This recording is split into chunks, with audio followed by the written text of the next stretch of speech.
And welcome to the Minister. This is my first time in canvassing estimates debate with the new Minister, so congratulations. I'd like to ask some questions around the CLBC funding, and from the sector, actually. These are questions from stakeholders that are out there. They're actually quite confused as to what exactly will CLBC fund, and it seems to them that this question is unclear. Often the funding is unspecified. So I wonder if the Minister can clarify for the stakeholders out there what exactly would the CLBC funding be targeted for in their respective agencies. So for example, in your budget this year, how much will go into what service delivery?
Minister. Thank you, Chair. If I might also take a moment now to welcome the member opposite. I hope that the flight delay wasn't too tragic for you this morning. It's great that you can make it here today, as well as introduce Shona McCrae from Clbc, Community Living British Columbia, who's joining us for this portion of the estimates. In regards to your question, developmental disability allotment budget line is $772 million. For the Personal Supports Initiative, it's $21 million, and the Personal Supports Initiative supports those individuals with fetal alcohol syndrome as well as the autism sector. And as well, there is the Provincial Assessment Center, which gets $4.8 million, and that's for the individuals with complex mental health issues that require more intensive assessment and planning. Member. Thank you very much. It's always such a pleasure to be on a schedule where you just don't know when you'll actually get there. I really appreciate and feel for my colleagues who have far greater travel demands than me. But that said, the flight from Vancouver today started at 7:30, but I am here now, so I feel really good about that. On that question, let me get really specific then. Does the minister have in the ministry a list of services to which Clbc funds and the list of services in which Clbc does not fund? And if so, can I have that list?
Minister. Thank you, Chair. So the answer to the question is that there is a catalog of services that is provided to both families and service providers. It's a tool that is used to help identify family needs while working with a family to develop a support plan, and that is a catalog of services that we can make available to the member. Member. Thank you. Yes, I would appreciate that because I actually have correspondence from stakeholders who's been in the sector for a very long time and providing services for people in the Clbc community. That said, they are unclear as to what specified services is listed that would be funded by Clbc and what specified services are not funded by Clbc. If there is such a list that exists, it would be very useful for the service providers and stakeholders to get that. So I would love to receive that from the minister. And the list, I assume, is very specific, right? It's not broad categories of service to which the minister is referring to.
Minister. Thank you, Chair. CLBC actually has broad categories because the idea obviously is to try and individualize the planning. Every individual is unique, and we really try to make sure that we're flexible and target the individual's needs. And obviously, living in British Columbia, we have a vast province, large geography, and community services within a community will be different than in, say, the Lower Mainland. So we try to make sure that we're using the natural supports that are in the community as well as the services that are offered in each community by targeting the needs of the individual. Is there a specific issue or case file that you are referring to that we can better support you with? Member. Thank you very much, Mr. Chair. Well, I have dealt with cases that I've advocated for Clbc clients that are not my constituents, and some of them are my constituents. And I myself have experienced situations where there's actually no standard of service provision that you can actually apply and to understand how it works. It really just depends on whether or not you're lucky enough to have a strong enough advocate for someone in pushing that through. In some cases, people making to an MLA's office or a critic's office in driving that through. And so there is no standard of practice. And this is what people are finding on the ground in the community. And so many people actually go through the gaps. They do not get the service. Some people don't know how to go about getting the service. And others can make a lot of noise and they get some of it. And others don't. So there is no standardized practice. I get it that it needs to be individualized. I get that. I understand that to meet everybody's different needs. But even if it's individualized, so take for example, and let's just use an example, of a wheelchair. You know, the Clbc fund wheelchairs. It does. I'm just using that as an example, right? Then that ought to be on a list to say this is a service to which you will get, right? A piece of equipment to which you'll get. And it doesn't matter if it meets your needs based on medical assessments and so on, you will get that service. And on the flip side of it, let's pick another piece of equipment. For the purposes of discussion, let's say a vehicle that has been adapted for purposes of transportation. This is a service that we do not provide, for example, right? No matter what your individualized service needs are, this is a service that we do not provide or equipment that we do not provide. And I'm making it up. I'm not saying that these are exactly the service. I'm just making that up. There ought to be some standardized list of equipment or services that's provided that people can and look to see whether or not they can actually get access to it. And then it'll be subject to each individual case to determine what exactly their needs are. That's what I'm talking about. Because right now, as the system stands, it is hodgepodge. And it really is a free-for-all for people. And a lot of people don't get the service that they need. I have experienced cases that I've advocated for like heck to get services for people. And initially, the answer is no, no, no, no, no. You can't get that until we push almost, it feels like a mountain until we move it along. And sometimes we're successful and sometimes not so much. So I wonder if the minister can explain that, because that doesn't speak to individualized services and meeting people's needs. It speaks to lack of accountability and standardization within the ministry so that people actually know what kind of services they could get, what exactly does CLBC pay for, and what exactly the CLBC doesn't pay for, irrespective of the individual need.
Minister.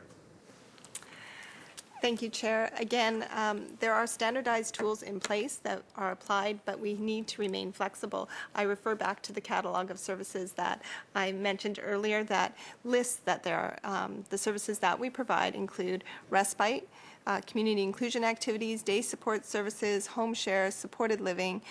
When the member has an opportunity to take a look at that catalog, she'll see what is offered by CLBC. As well, we also have the STAD facilitator navigator that can assist individuals to access other supports that come from either the community or other ministries that offer supports to individuals who require assistance. If the member knows of particular individuals who are struggling and having difficulty accessing services, I would want to ensure that they have access to their local office, the facilitator at the local CLBC office, and as well there is a complaint process that they can register a complaint with for the process or the protocol that's in place for us. Member. Thank you very much, Mr. Chair. Well, I think that the minister is actually missing the point. And actually, in fact, I have navigators phoning me, asking me to help their clients. And I have people in the system phoning me, asking me to help their clients. And the confusion out there is not about these broad categories, and I know of that list, but what I'm talking about is specific itemized things that where people can access or not. Certain things will be funded. Surely the minister will understand what I'm talking about, that certain things will be funded, and this is a category. Whether or not the person needs it is not up to me to decide, but rather the medical team and all the people who is dealing with that individual will decide that if this service is something that CLBC funds generally or not. A case in point, there's another case, for example, the CLBC fund, for example, intense physiotherapy. And to what degree? And how does a person qualify for that? What would require for a person to access intense physiotherapy if the medical team for that individual would deem that that's something that's important? Or is that something that the minister will say, no, we don't fund that because that goes over to health? And then where does it cross over to try and sort out where is it health and where is it developmental disability? And these are the kinds of questions that actually is there every day that people are trying to navigate, and no facilitator and navigator can actually sort it out. And that's just one example. And there are many, many examples I can give to the minister. Surely the minister will see the need to actually develop, if she doesn't have one, and it sounds like she doesn't have one in the ministry, to develop a list of services to which CLBC will fund and a list of services that CLBC will not fund, and be specific about it so that the public actually knows what they can try and access and what they can not access. I'm going to leave that because we already spent 35 minutes on this one question, so we're going to move on to another question on that. But I do want to flag it for the minister. It is an important question coming from stakeholders around that. And as I said, I've experienced myself, but these are the list of questions that I got from stakeholders on the ground who's been in the field delivering service. And to this day, they still don't know and they're not clear. And every case that they come across, they have to fight through it like crazy to get it. And that's also, I think, a waste of resources as well. People should not have to do that to try and access services. And staff should not be having time to do that. Those assessments should be done, and then here's a list that says, yeah, you qualify for that, and so therefore you're eligible, and then you move forward. On the funding of the $106 million over 3 years in increased funding, can the minister itemize for me how much of that will go into frontline staff salary increases? And does that actually pay for the cost of the collective agreement for the agencies?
Minister. Thank you, Chair. $37 million of the three-year budget increase for CLBC is to implement the economic stability mandate.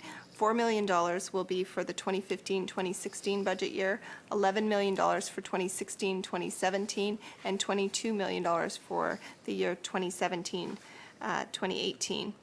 That's $35 million of the funds that will be given to CLBC's contracted service providers, leaving $2 million for CLBC staff wage increase. And yes, the wage increase is fully funded.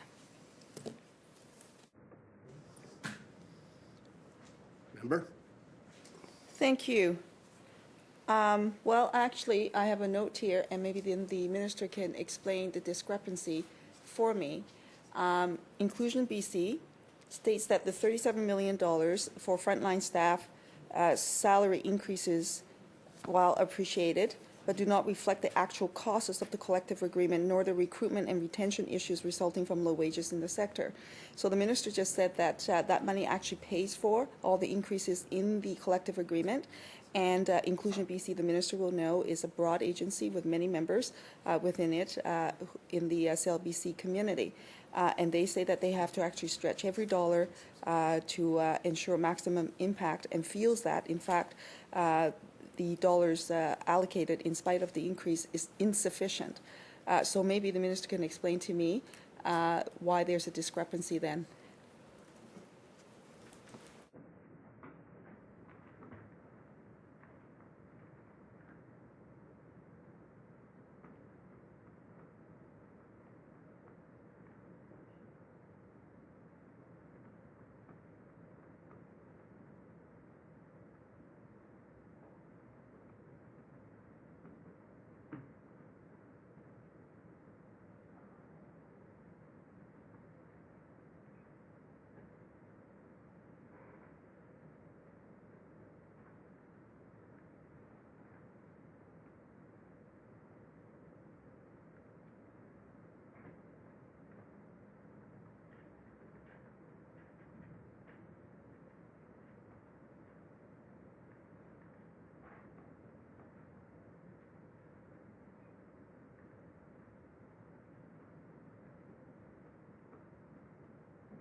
Minister. Thank you, Chair. Like any other sector, we do understand that there are pressures outside of the collective agreement, but the $37 million will fund the negotiated collective agreement, the salary increases that were in the agreement. Member. And that's for all the agencies?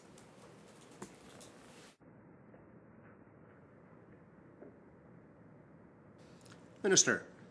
Yes, for all agencies that are funded by CLBC. Member. Thanks very much. I hope that's the case. I'll go double check with the stakeholder groups. I hope it's not the case in the Ministry of Education where the minister says that that's what they do when in fact it doesn't. In any event, I will move on then. In terms of the increases, caseload increases, in the budget, can the minister explain the funding increases in the budget, is it for growth growth in cases for those who are eligible? Is that where that budget increase is mostly targeted for?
Minister. Thank you, Chair. To the member opposite, the budget increases for the targeted services of those transitioning into CLBC, so newly eligible clients, as well as those individuals who are already receiving services that will require or do require changes in their programming because of a needs change. Member. What's the projection of the increase in caseload? Does the minister anticipate the budget increases would be targeted for?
Minister.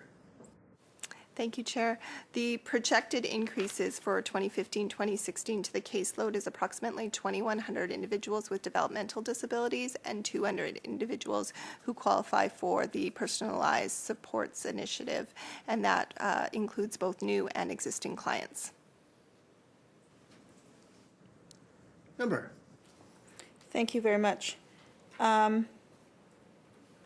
And is it the minister's anticipation that the number of eligible adults will increase by another 5.7% next year? And does the minister actually feel that this budget would actually be sufficient to provide the support to those individuals with this rate of increase?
Minister. Thank you, Chair.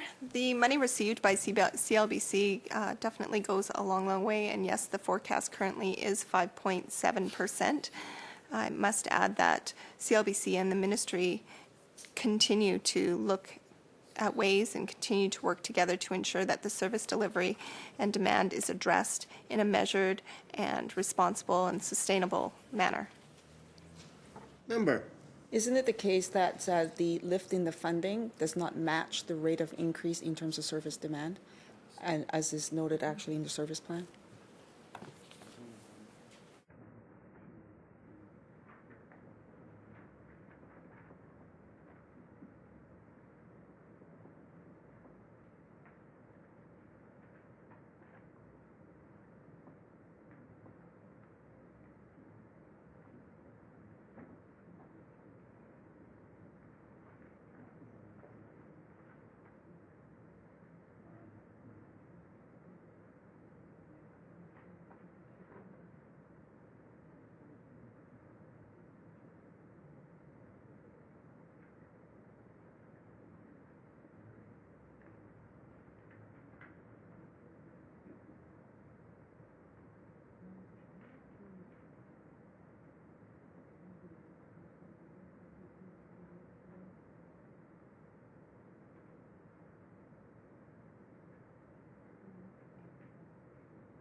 Minister. Thank you, Chair. While our government continues to increase the funding to CLBC, it is a priority for our government. It's one of the few areas in government that continues to see increases in their budget, and CLBC continues to do the best that they can with the money that they receive to address the issues of the clients that they serve in the community. Member. Does the minister actually think that the lift that she got in her budget is sufficient? This is a question, just an opinion from the minister, to see whether or not she feels that the budget lift is sufficient based on the demands that she knows exists within the sector. Should be a quick question because, you know, it's just an opinion.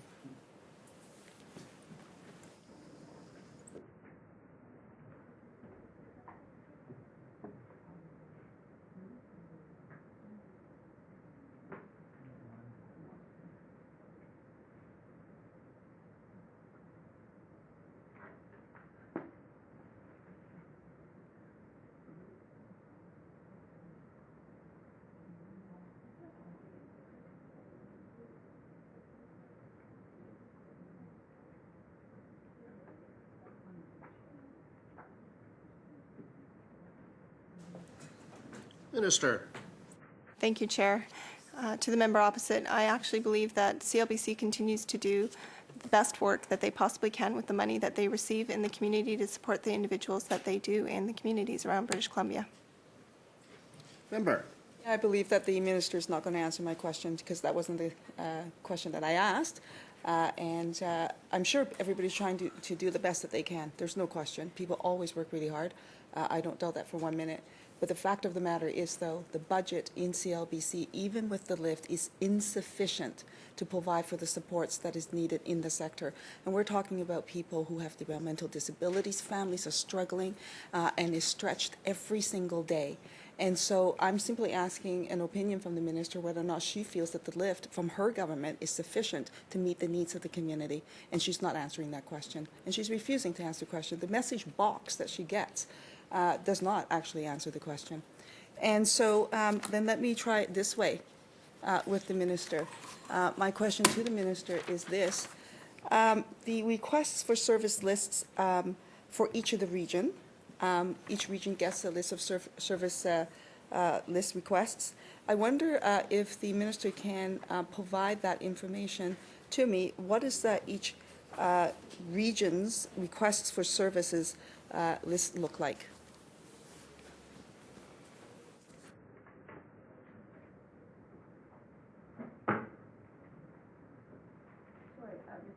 And let me just add this question to it as well, because I may as well try to speed up the system here. And I wonder if the minister can attach a cost to each of those lists for each of the region.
revolving door.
Minister.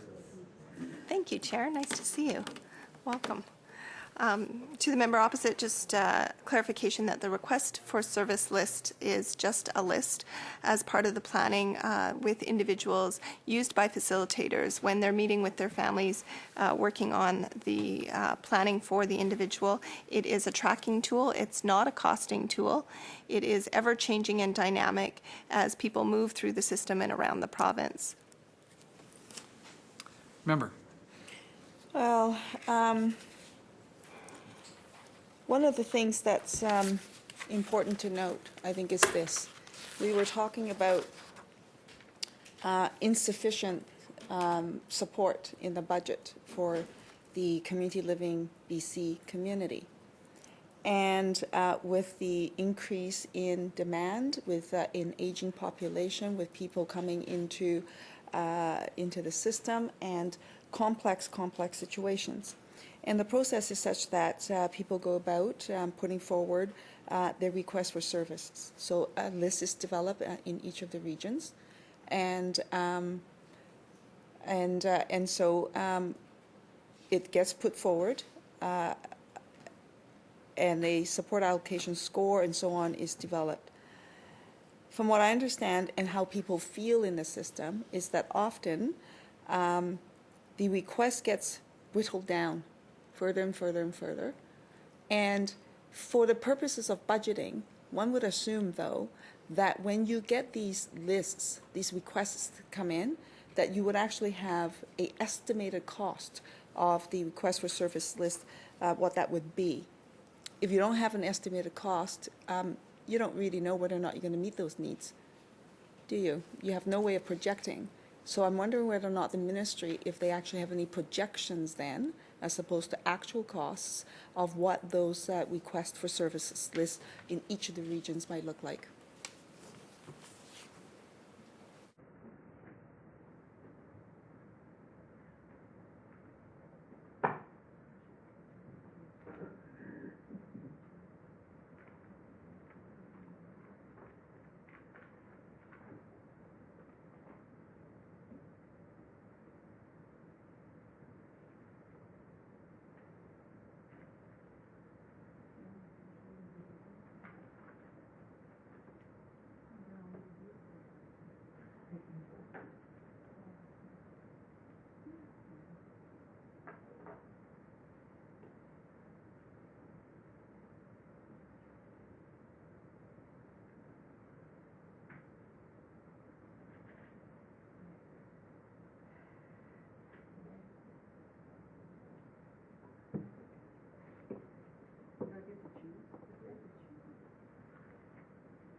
Minister. Thank you, Chair. Like most caseload-driven organizations, CLBC uses in their budget process based on previous year's experiences, the projected caseload growth, as well as the average cost per case to determine their budget requirements. But might I make this comment to remind the member that the individuals we serve at CLBC are unique in a variety of different ways, and their needs and their assessments and require different wraparound supports to help them reach their full potential. Member. Yes, no kidding. And the problem is that from a lot of the people actually out in the sector, in the community, including service providers, they're not having actually any luck in terms of accessing sufficient resources to provide that wraparound services that the minister talks about. That's what we're trying to get at here, to see whether or not those services could be provided in such a way that actually meets the needs and the issues around the the request for service lists actually gives you some of that information, gives you a glimpse into what those needs are, and projecting those costs into a budgeting process will let you know whether or not your budget is going to meet those needs. And if you're not even budgeting it out on a region-by-region basis, you really actually don't know whether or not those requests are being met in such a way that provides the level of services that I think so many people in our community who are very, very desperate for support. But I gather that no matter how many times I ask this question, I'm not going to get that information from the minister because the minister simply just doesn't have it. And which is bizarre to me. But that said, let me ask this question of the minister then. Last year, I canvassed a series of questions with the previous minister around inclusion works. And at that time, there were a number of individuals in that process where they were not getting the funding that they were assessed at based on their GSA scores. I have since met with individuals around that, and some of those costs have been met. Some of them are still pending. I wonder whether or not the minister can give me a quick answer on whether or not those cases that were put forward from last year, if all of them have been addressed.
Minister.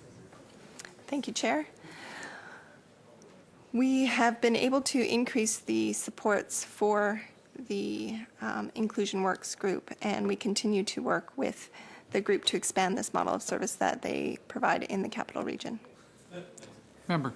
Sorry, no, my question was very specific. All the cases that I brought forward last year that was brought to the attention of the former minister, did they all get the funding that they were requested based on their GSA scores and assessed hours?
Minister. Thank you, Chair. I believe this question was canvassed by the previous minister in the previous budget estimates, where he explained that the GSA scores are not the only tool used in the assessment process when we assess individuals, but in regards to the cases that were raised previously by the member, we continue to work with those families to ensure that their needs are being met. Member. Thank you very much. Yes, I know exactly what the former minister's answers were to me on those questions, and we argued about it at length. I don't intend to do that here. What I really basically wanted to check on is to see whether or not those cases have been dealt with in an effective way. I talked with some of the folks in the community, and there are still some ongoing concerns. So I just wanted some assurance from the minister that they will be dealt with accordingly. That's really the purpose of the question. But clearly, I'm not going to get an answer on that either. The minister I would ask the minister to ask her staff, though, to check in with Inclusion Works and to ensure that those needs are met in such a way that those individuals, and a lot of them are youth transitioning, and I would rather, like all these cases, have the issues dealt with than to have individuals suffer and not be able to get their needs met, and then to go through a whole rigmarole in terms of a public fight about it. It's much more conducive to not engage in that kind of process. So I would ask the minister if she would kindly ask her staff to check into that, ensure that those cases are dealt with accordingly. I'd like to actually turn to another issue with the minister. I actually met with a whole number of individuals in the community who have children with FSA or FSAD. And I have consent forms for all of them, but even with that, I'm not going to mention the individuals' names, but it's a cluster of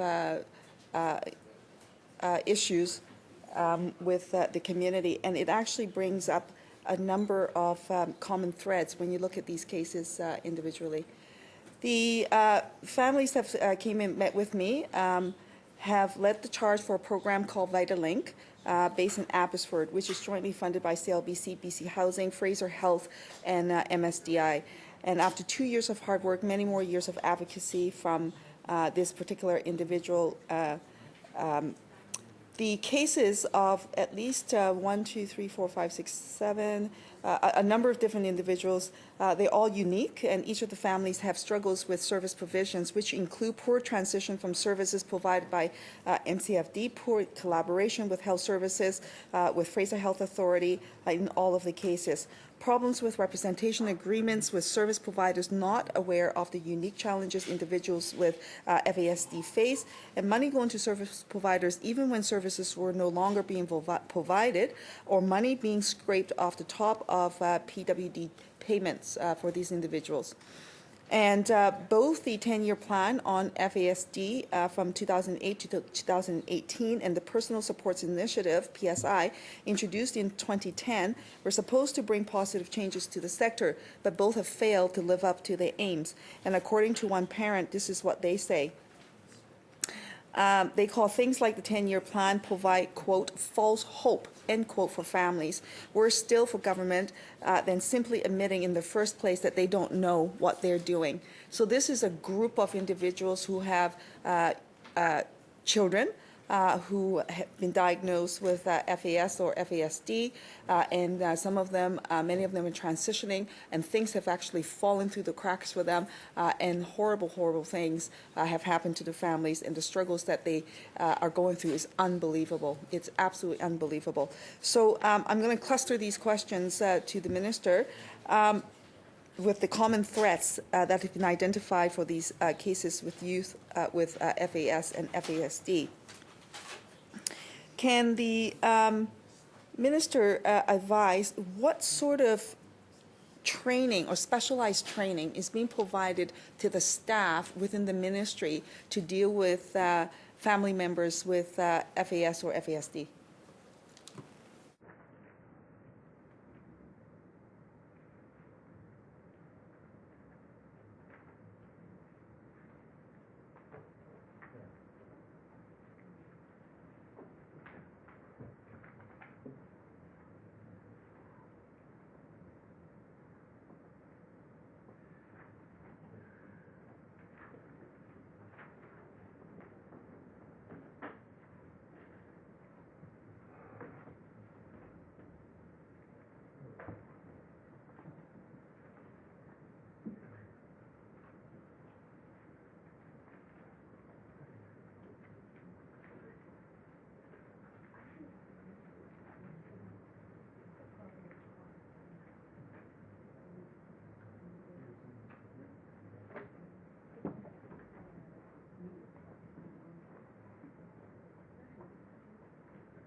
Minister. Thank you, Chair. The staff at CLBC attended a conference and workshop last year. Some of them have done some online training. Of course, the FASD area of supports is new to CLBC, so they continue to look at ways to improve the staff knowledge and the staff skills in this area as they go forward. Member. How much of the budget is dedicated for staff training in this area then?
Minister. Thank you, Chair. There is dedicated funding for training, and training for staff is based on their individual development plans. We do not have a specific budget that is targeted directly to FASD training, but there is, like I mentioned, dedicated funding for training. Member. And I may argue for the minister to relook at that, and actually, as the minister acknowledged herself, that this is a new group coming into CLBC, and that there is, I would say, fairly that there's deficiency in the system to address the issues. Let me just put on the record some of the stories and experiences of families and what they've had to struggle in dealing with CLBC in the system around the needs of their children with FAS and FASD. The families have resorted to working by themselves to create a program that benefits their children. They have to be their own champion for their children, spend years of long effort in forcing the hand of CLBC to cooperate with MSD, the Fraser Health Authority, and BC Housing. And the families are rightfully asking, why is it that they have to resort to this when the CLBC's own 10-year plan on FASD calls for, and I quote, service systems that are coherent, integrated, and coordinated. The fact of the matter is the system is not coherent, is not integrated, nor is it coordinated. So here's an example of a devastating case, I would say.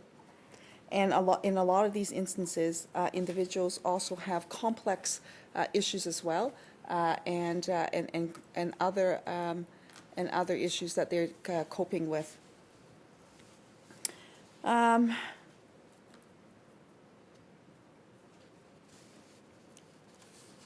So here's a case with an individual.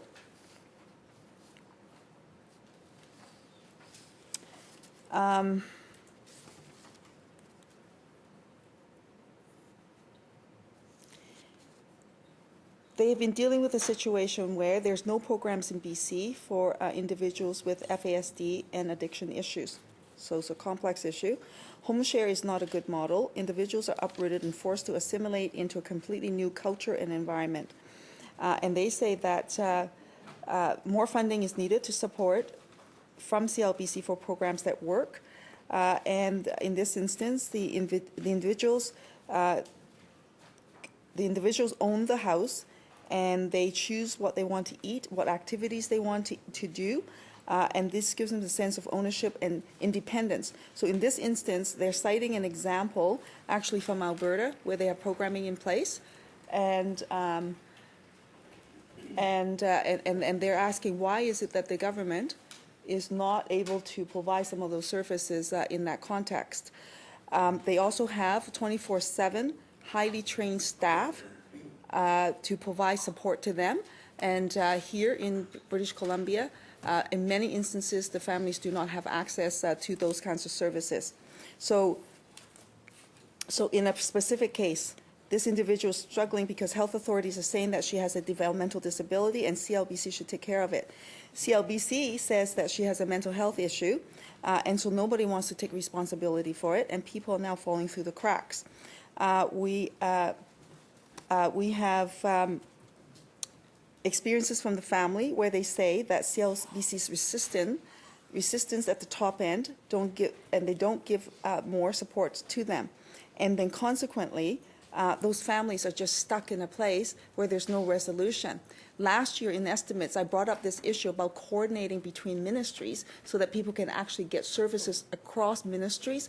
And the minister, the former minister, to my recollection, actually said that he would be the lead in that integration of services amongst ministries. Well, that's not happening in many cases, and most certainly is not happening in the case of FASD and FAS. So I'm wondering whether or not the minister can comment on that in terms of how they're grappling with those issues that families are experiencing across ministries and the integration of those kinds of services and service needs.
Minister.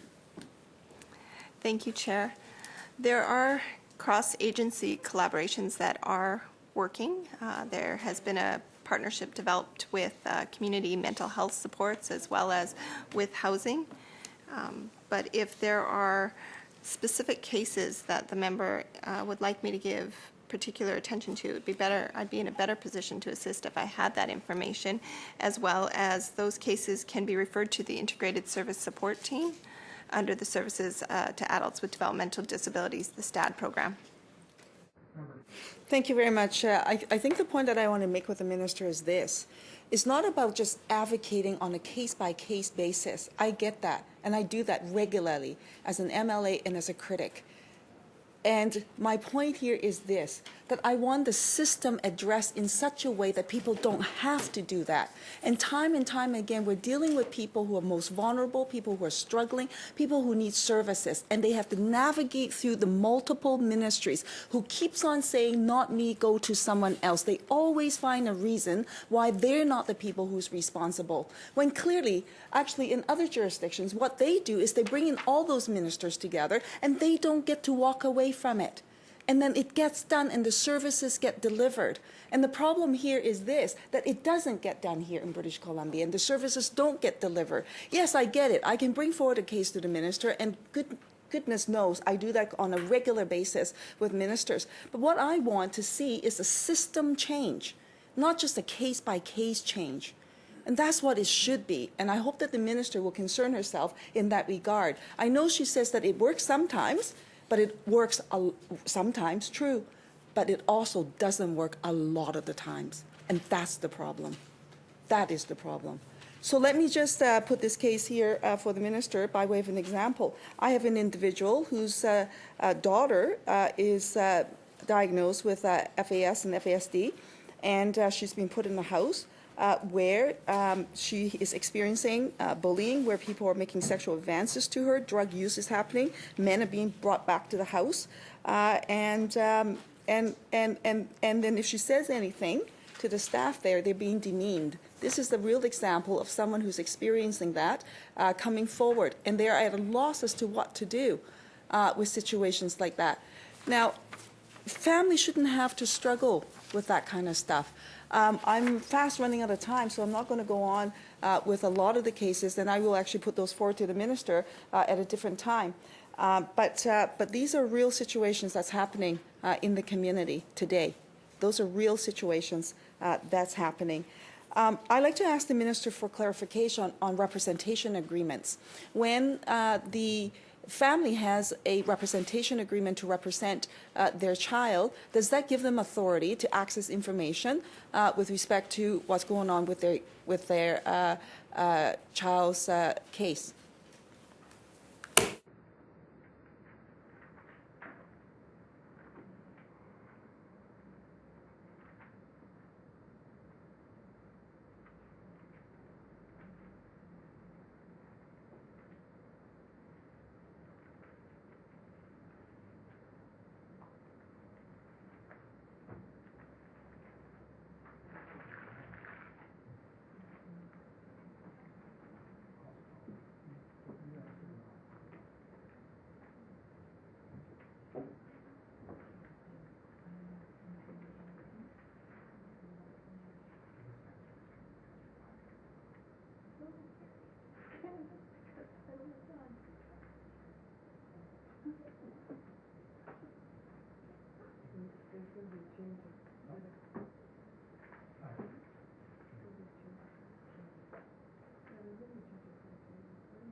Minister.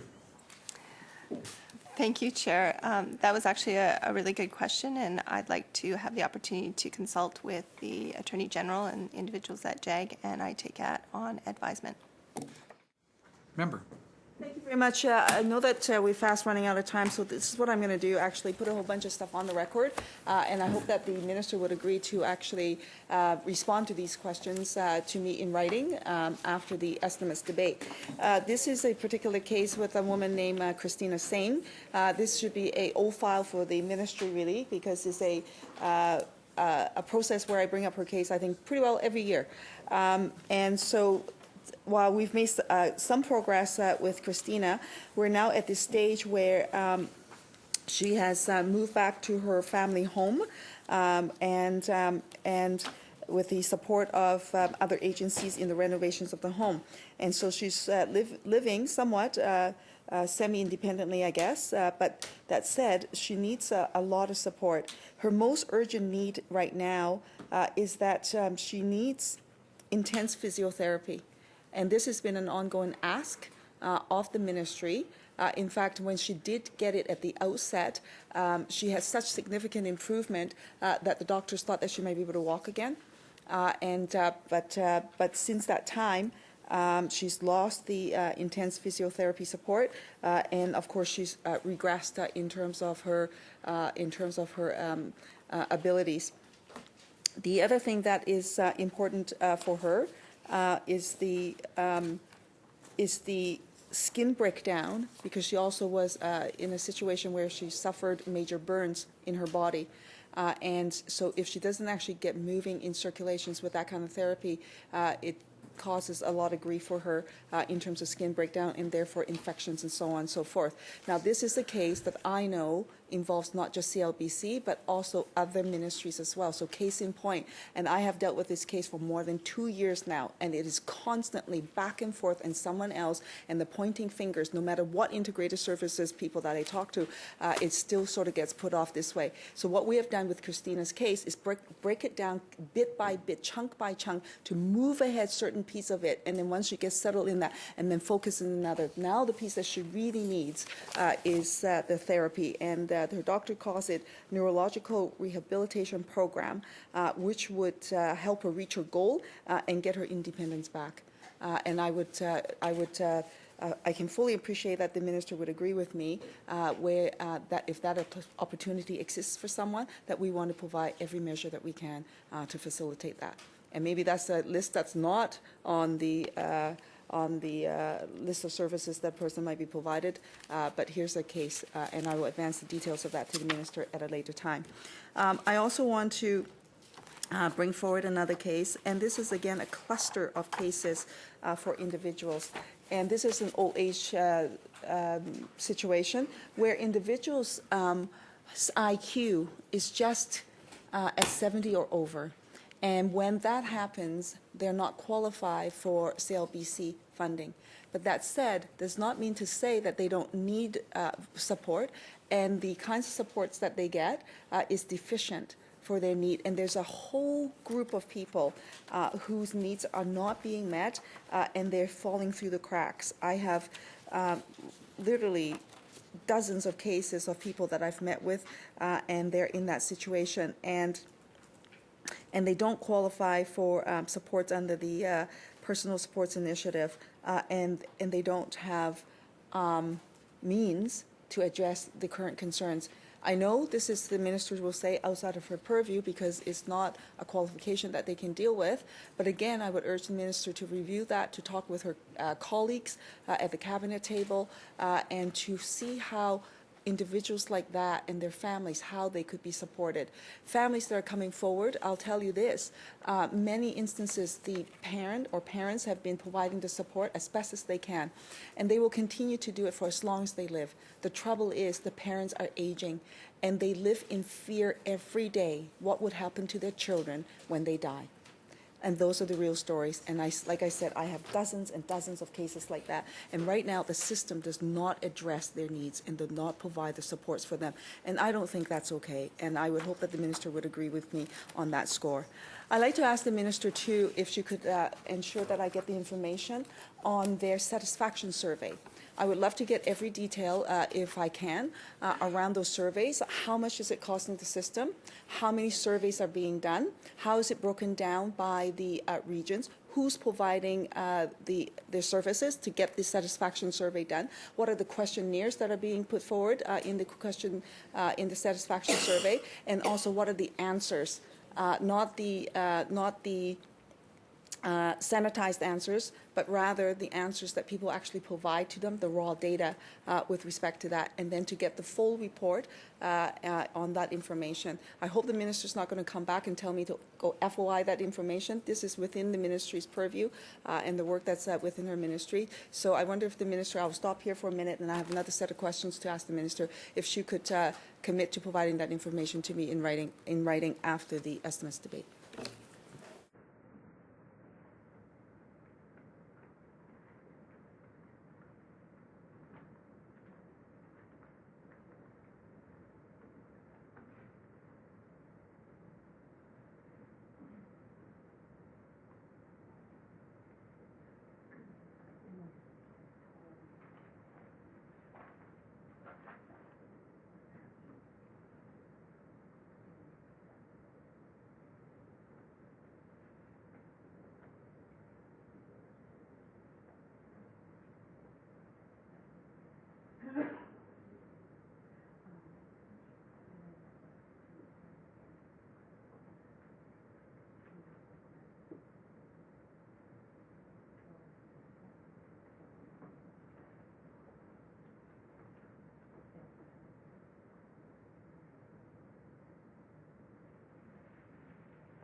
Minister. Thank you, Chair. The review or the survey has just been received by Clbc. It needs to go through to the board and reviewed, and of course we will make it available to you at the time that it has had a chance to be reviewed. Member. Thank you. Yes, what I'm asking for is the not a report, but rather the responses back from the individuals who were surveyed, and the information about how many people were surveyed, how much did it cost, who actually conducted the survey, and so that kind of information, but not a finished report. I'm assuming, and I sort of see people nodding, sort of, and assuming that's the case, then I would wait for the minister to confirm after I ask my next set of questions. So unless if the answer is going to be different, then I will sit down. But I assume that that's okay for me to get that information. Maybe I'll just wait.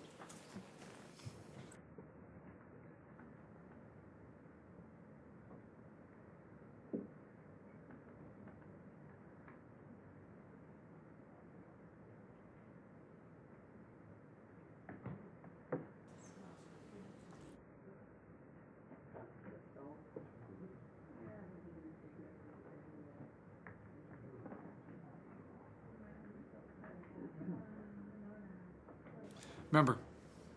Yes, we will get you that information. Oh, okay, great. Thank you. Thank you.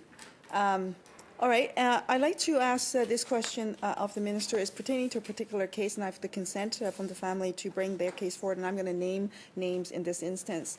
Kathy Grant, who has been trying to get information about the funding that she's received. Now, she is an individual amongst the 80 individuals who were deinstitutionalized and were promised that they would have their funding and services met until the day they die. And of course, since they were deinstitutionalized, Kathy's had enormous difficulties in terms of getting the supports that she needs.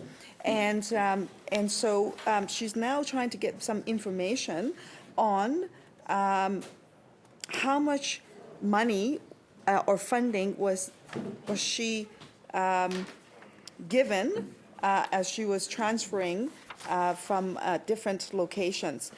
There are many detailed questions that she wants pertaining to her own specific case, and she's not able to access it. She's put in FOIs to the ministry, and she's not able to access it. And this is peculiar to me, Mr. Chair, because this is a family asking for their own information, for their own selves, and so therefore I would imagine that there will be a lot of documentations on where the money went and what agency it went to and how much was spent on what program, et cetera, et cetera. All that information theoretically should be made available to Kathy and for her to access. She has not been able to get it. And again, this has been a file that's been sitting on my desk for a number of years now. I would really like to actually just move that off my desk so that they can access the information, so that they can make their own determination on the accountability issues related to that. So I wonder if the minister can commit to providing that information. Actually, I'll ask this question. I wonder if the minister will meet with Kathy Grant and her family so that they can actually deal with this issue in an effective way and hopefully once and for all actually have the issue dealt with.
Minister. Thank you, Chair. The face keeps changing. It's lovely. Welcome. If I could ask the member to send me the details of this particular case, it's not one that I'm familiar with or aware of, so if you could send me that information, then I can consider taking the meeting with her.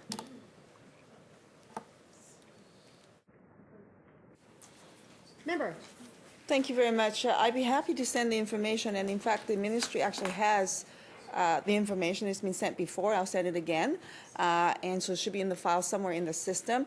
And I hope that means that the minister is not going to say no to a meeting at the request with a client in Clbc to which the minister is responsible for. Because that was not a definitive answer, and I think that the minister is maybe perhaps looking for an out.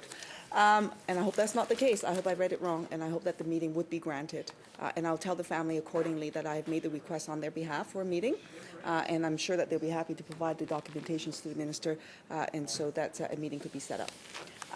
I want to ask the minister my last set of questions, and I'm wondering if the minister can provide me all of their planning, the information about a pilot program that they had initiated in my community.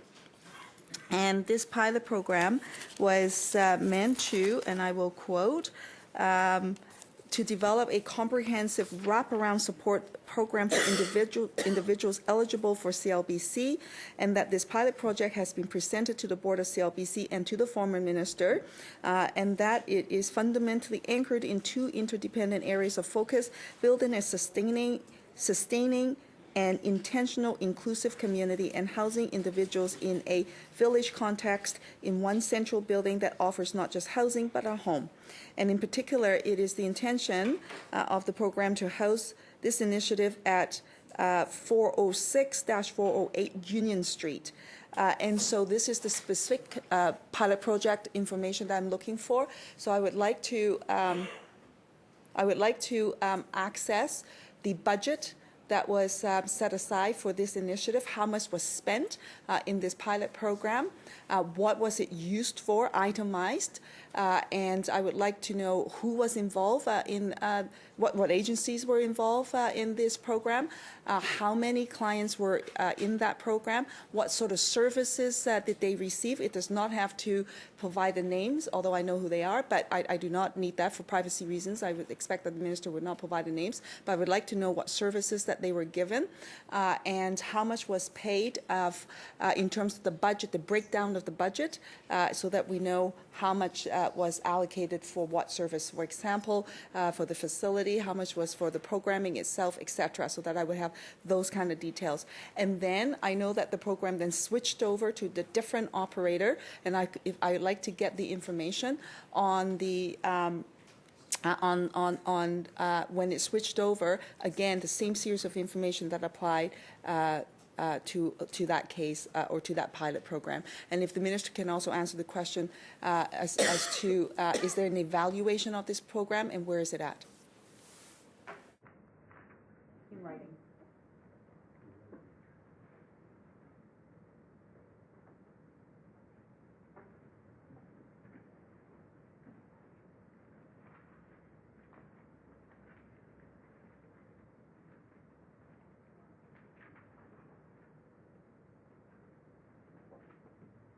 Minister. Yes, certainly we can respond in writing to you. Member.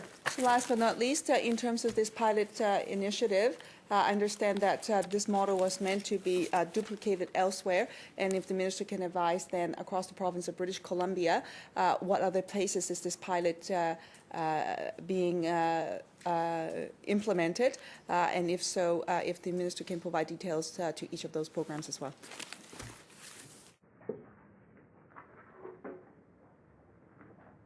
Minister. Yes. So to close, Madam Chair, I'd like to thank the minister and her staff for their time, and I'll look forward to receiving the information from her staff and from the minister at a later time. And I hope that we can get this information before the session ends, end of May. I think that's my usual request to all the ministers every time I ask for documentations, and if the minister can confirm with me on that, I would deeply appreciate it.